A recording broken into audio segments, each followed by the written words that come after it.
According to the Hebrew Bible, Ish-bosheth, also called Eshbaal, Ashbaal or Ishbaal, was one of the 4 sons of King Saul, born c.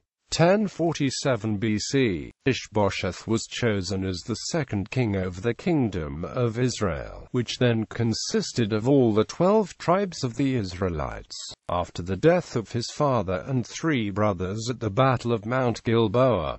Reign and death. In the biblical story, Ish-bosheth was proclaimed king over Israel in 1007 B.C. by Abner, the captain of Saul's army, at Mahanaim in Transjordan, after his father and brothers were slain in the Battle of Gilboa. Ish-bosheth was 40 years old at this time and reigned for 2 years. However, after the death of King Saul, the tribe of Judah seceded from the rule of the house of Saul by proclaiming David as its king, and war ensued. David's faction eventually prevailed against Ish-bosheth's, but the war did not come to a close until Abner joined David. David's terms for peace required that Michal be returned to him, which Ish-bosheth fulfilled. After Abner's death, Ish-bosheth seems to have given up hope of retaining power.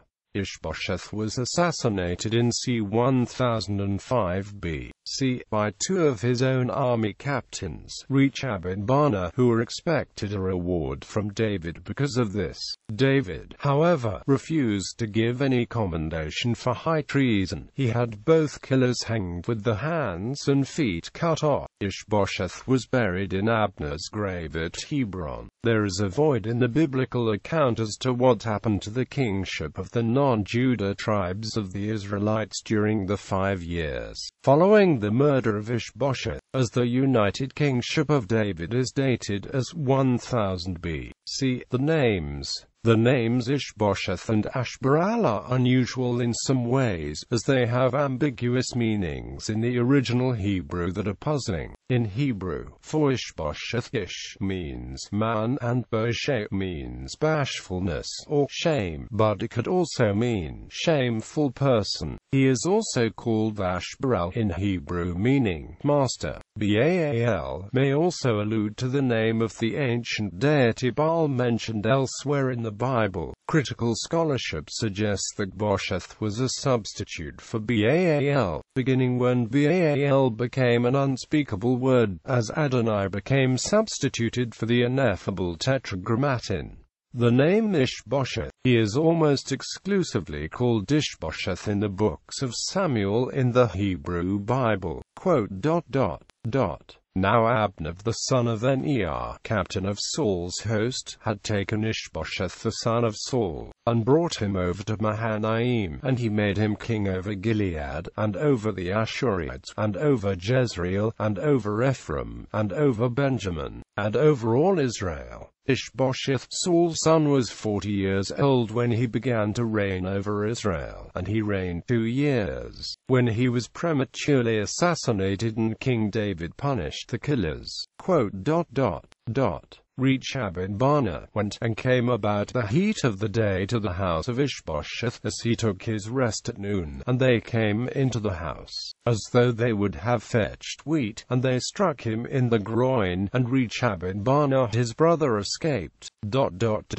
And they brought the head of Ish-bosheth to David in Hebron, and said to the king, Behold the head of Ish-bosheth the son of Saul your enemy, who sought your life, and the Lord has avenged my lord the king this day of Saul, and of his seed.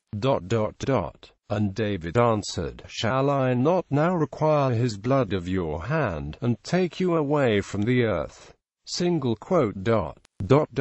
But they took the head of Ish-bosheth, and buried it in the grave of Abner in Hebron.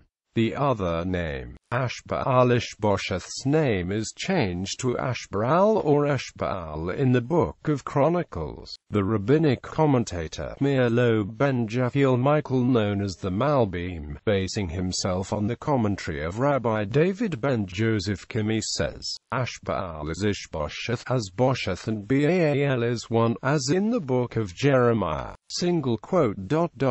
Like the number of streets in Jerusalem have you made altars to the shameful idol, altars to sacrifice to the Baal. Thus, the shameful idol and the Baal are one and the same in terms of the words in this verse from Jeremiah. The Radak emphasizes that what the correlation was between the names of Bosheth and Baal is unclear. While it may have been clear to the people of that time, it is not really known or understood at the present time. The Malbim asserts that the name Ishbosheth is utilized as a cover for Ashbaal to deliberately differentiate itself from the Baal, so that the Baal not be mentioned explicitly, and that even the name Ashbaal not to be directly associated with the actual idol of the similar-sounding Baal name, even though linguistically they all have shared meanings.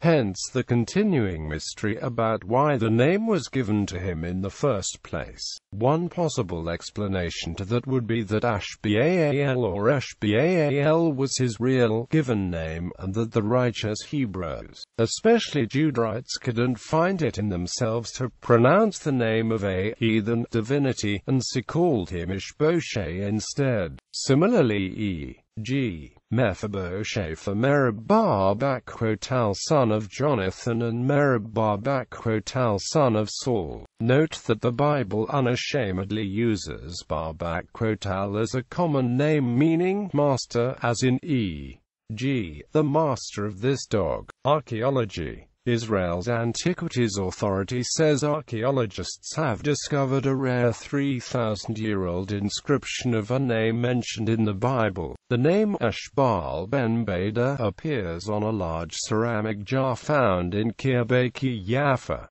Eshbaal of the Bible was a son of King Saul. Archaeologists Joseph Garfinkel and Sagana say the jar belonged to a different Eshbaal, likely the owner of an agricultural estate. They said it is the first time the name was discovered in an ancient inscription. It is one of only 4 inscriptions discovered from the biblical 10th century BC Kingdom of Judah, when King David is said to have reigned. Archaeologists pieced together the inscription from pottery shards found at a 2012 excavation in the Valley of Elah in central Israel.